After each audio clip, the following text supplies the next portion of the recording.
Hi, Owen. So I thought that I'd just record this for you, and then you can refer back to it, um, to see the rest of the work that we were supposed to be doing. Okay, so let's look at question. Oh yeah, so we were still busy with question 1.2.2, right? So you said that the first point was respect, right? Now, sorry. Now let's look at another form of why, right? Let's look at Winnie Mandela and Madiba. Now, think about those two words, right? Is it something that's commonly known, or is it something new and unknown? So if you think about it, it's commonly known, right? It's a commonly known term. So it creates a sense of familiarity, right, with the audience, right? And and this is important because that familiarity is going to help you to like bond, right, with the writer. The writer's using this to help you bond with the text and really connect to it. Okay, so how did I find this information, right? So you just have to like sometimes think about how it makes you feel. You said respect, and just think about another point. It could be familiarity. You could have said something else, anything else that is relevant, right, to the text itself, right, and to what they're saying will count. Anything else that, and just think about how this creates an effect, right? This kind of question, they love asking this question, right? Because it's they want you to be able to understand a writer's intention behind what they're saying. And this is something that we do in linguistics, in language, right? We look beyond what a person is saying, and we try to pick out why they are saying what they're saying. What is the effect they're trying to create? This allows you to step back and sometimes step back from even a manipulative text, right? Even in generally in anything, in this, especially in when you're doing comprehension, right? And just see it for what it is. Truly understand the writer's intentions, right? So simply looking at the text and saying, now, why did they put it like this? Why did the writer say, and it's called diction, choice of words, right? So why let's analyze the diction of the writer and see what the intention was, right? All right, so question 1.3.1. Mandela was able to carve out a shared vision of freedom for the majority of us to hold ourselves to. What difference would the use of the verb cut have instead of carve in this context? Explain your answer. All right, Owen. So I know that you're going to have a great answer to this. So just take a moment, pause the video, and try and brainstorm. Why do you think they used carve instead of cut? Right? Cut. And so I'm just going to give you like 3 seconds to think about this and pause the video. All right. So if you've written the answer, then let's see if you've gotten it right. So the word cut has a connotation of like it has a harsher connotation, right? Whereas carve is more gentler, right? You carve out a hero, you carve out a statue, right? Carve is much more gentler and more intricate, more precise, right? So that's why they use the word carve, right? Now I'm going to go to the text and I'm going to see, right? Now you can absolutely go and refer back to your text the way I'm doing while you're writing it, or you can use the other method I gave you. See what works better for you, right? So they're saying refer to paragraph 3. So how cool is it that the entire answer is in paragraph 3, right? In stepping out that day, Madiba became more than a symbol to millions, not only in South Africa, but globally. He presented this imagined dream, yet he also became a symbol of fear. He was seen as a violent terrorist, and even more worryingly for others, he was seen as, God forbid, a communist. For many, he represented a nightmare in which their version of freedom was being shattered.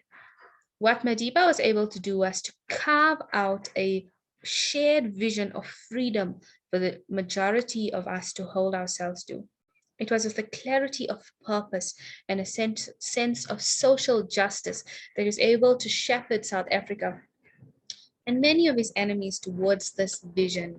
And he did this while operating in a constrained environment due to structural conditions in South Africa and globally, right? So essentially, let's look at the question again, right? They just want to know the difference between carve and cut. Now, let me tell you something with IEB, right? They are very serious about context, right? So I'm going to use this answer I gave and said the difference between cut and carve, and I'm going to say what that is. But here, I'm going to look at the context. I'm going to quote directly from the text, right? I'm going to say here,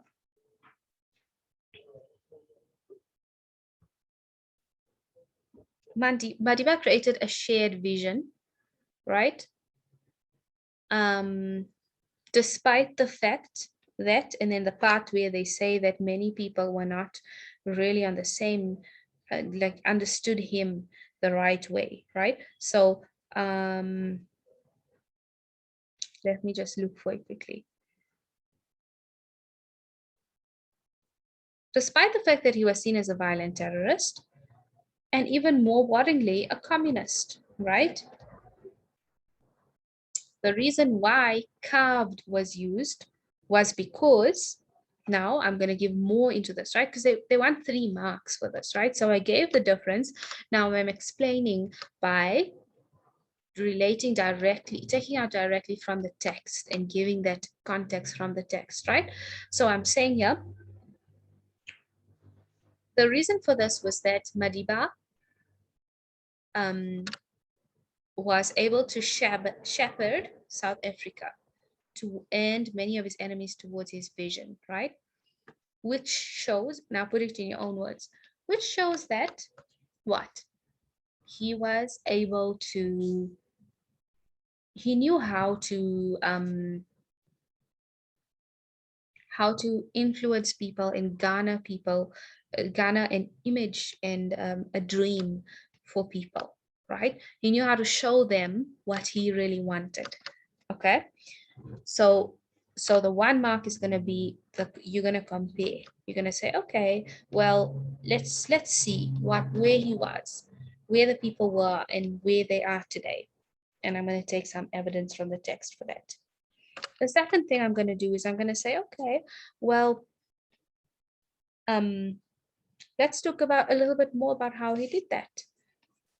Right? How did he do that? He was able to shepherd South Africa. So every question is might be a little bit different, right?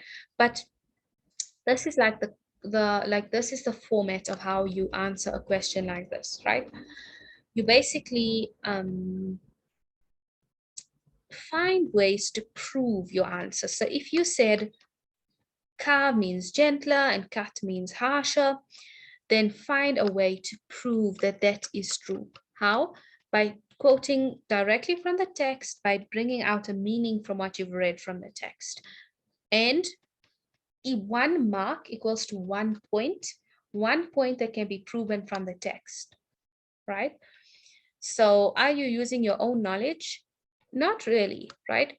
What if they were writing about somebody who was not, you weren't in agreement of that person, but you had to be subjective. You had to still answer the questions according to what they were asking, right? So what would you do? You would go find the context, find what's written in the text, and give an answer of what the author is trying to say, right? So what knowledge do you need to have? It doesn't matter what your knowledge is. Your knowledge has to be, how do I interpret what I'm reading, right? How do I interpret this comprehension? I don't know if you get me, right? All right, 1.3.2. He was seen as a violent terrorist, and even more worryingly for others, he was seen as, God forbid, a communist. And I so knew they were going to ask you about God forbid, right? How does the clause God forbid in parentheses shift the meaning and tone in the sentence? Right. So now I'm going to give you like 5 seconds. I want you to jot down what you think the answer is to this.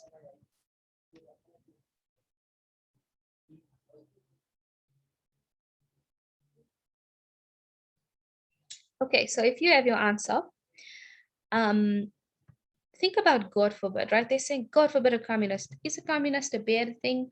Yes, for most people, it's a bad thing. Now, this God forbid thing, right? What does that mean, right? Why would they say God forbid in this regard? It's sarcasm, right? It's sarcasm. And how does it change the tone? Do you know what tone means? What does tone mean? Tone, any question to do with tone is always about emotion, right?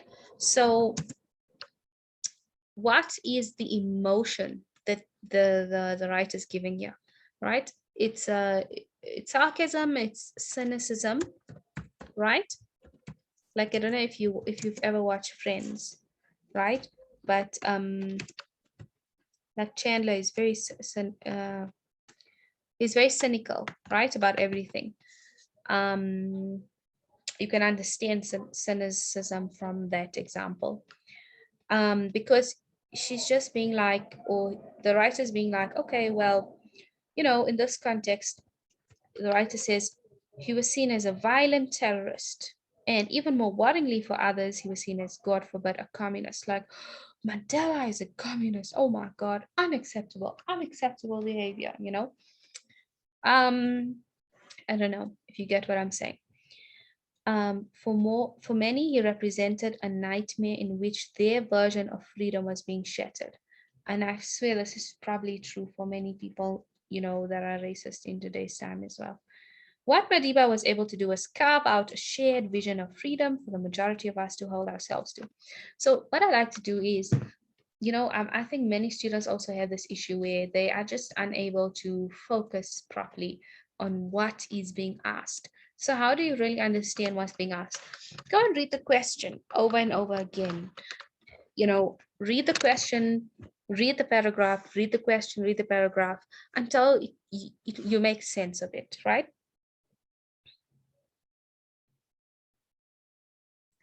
The thing is that this question requires a 3-mark answer, right? So, okay, fine, I can say that it's cynicism and the emotion is sarcasm and cynicism, but, okay, so that's what that is implying, right? Why is he implying that, right? Under what basis or under what context am I, like, what's my proof, right? It's like, you know, you kind of have to be like a lawyer, right? And your teacher is a jury, right? And the teacher is going to be marking your paper as a judge. So you got to say, okay, well, I have this answer, and now here's a proof that I have this answer. Here's a proof that this is my conclusion, right? So I want you to find proof from this paragraph 3 that that is your conclusion, that God forbid means sarcasm and cynicism, right?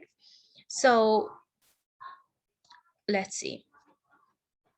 If you want, you can give it a try on your own and then see if you come up with a similar thing to mine. So I'm going to go back and see, right? See what it says, right? He also became a symbol of fear, right? So I'm going to use that. People saw him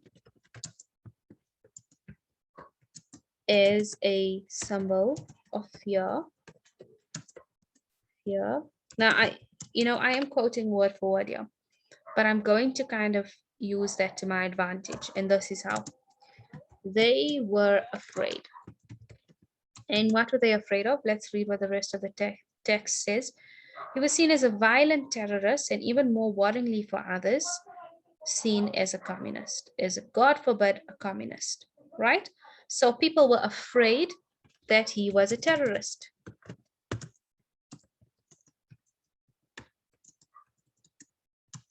Right? And that he was a communist. Right. Now, I feel like this answer is not enough. I still need one more point to round this, right? To give it a complete answer, right? So,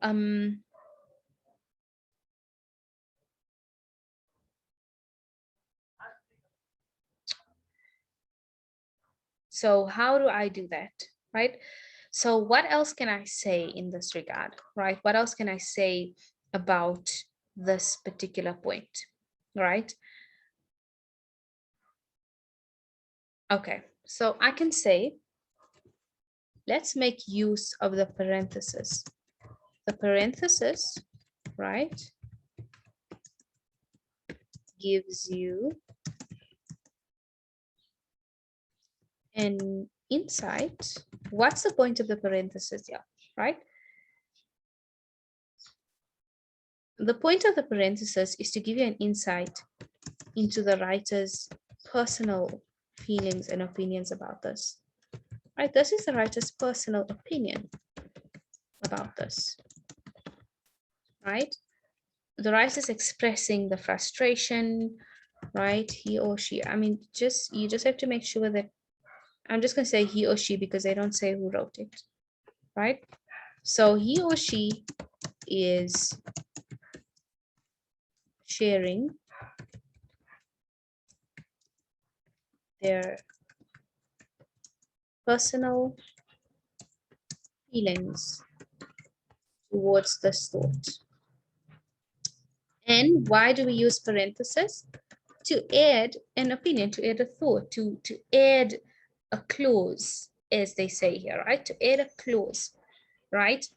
That is unexpected, right? That usually wouldn't be there, right? Towards this thought. And let's say what the thought, what's the feeling, right? The feeling or opinion that is just diabolical, right? Now I've written this answer, right? So there we go.